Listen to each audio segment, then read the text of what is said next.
The psychology behind Warren Buffett's do-nothing strategy. Imagine you own a stock you believe in. The market suddenly drops. Your phone is full of bad news. Everyone around you seems to be selling. And you feel that uncomfortable urge to do something. Sell, buy something else, check the price again, maybe make a trade just so you feel in control. Now imagine another investor looking at exactly the same market and doing absolutely nothing. That investor is Warren Buffett. But here is the strange part. Doing nothing sounds easy until you have money at risk. Buffett's apparent inactivity is not laziness, it is psychological discipline. Most investors believe successful investing requires constant activity.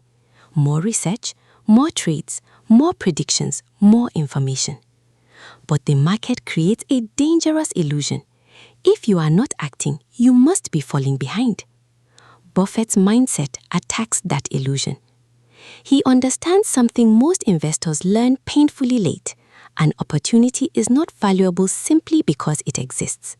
It has to be good enough to justify taking your capital, your attention, and your risk.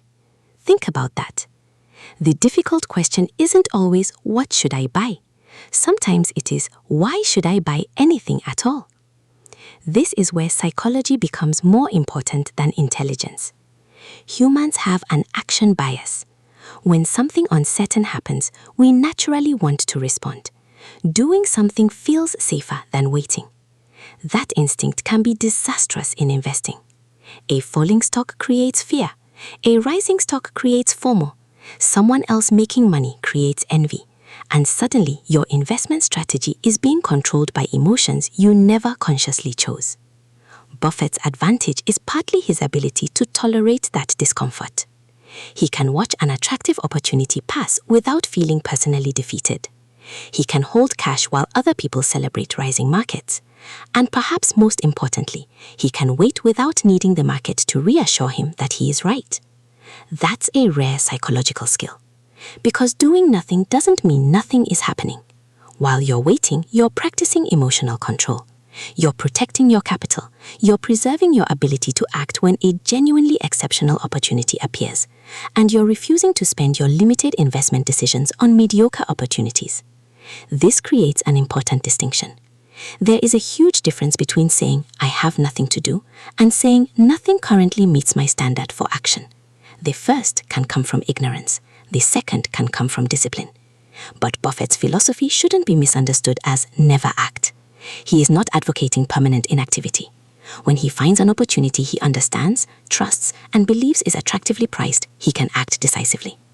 The real skill is knowing the difference between an opportunity that deserves action and an opportunity that merely demands attention. So how can a beginner apply this?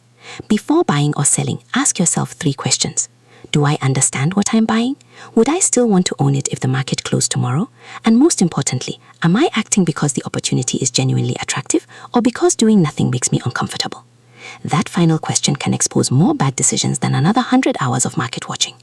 Because investing isn't only a game of finding great opportunities, it is a game of resisting thousands of mediocre ones. And perhaps that is the deepest lesson behind Buffett's do-nothing strategy. His greatest advantage may not be that he always knows what to do. It may be that he's unusually comfortable knowing when not to do anything. In a world addicted to action, patience becomes a competitive advantage. Sometimes the smartest move in investing isn't making a move at all. Sometimes the discipline is simply waiting for something worth moving for.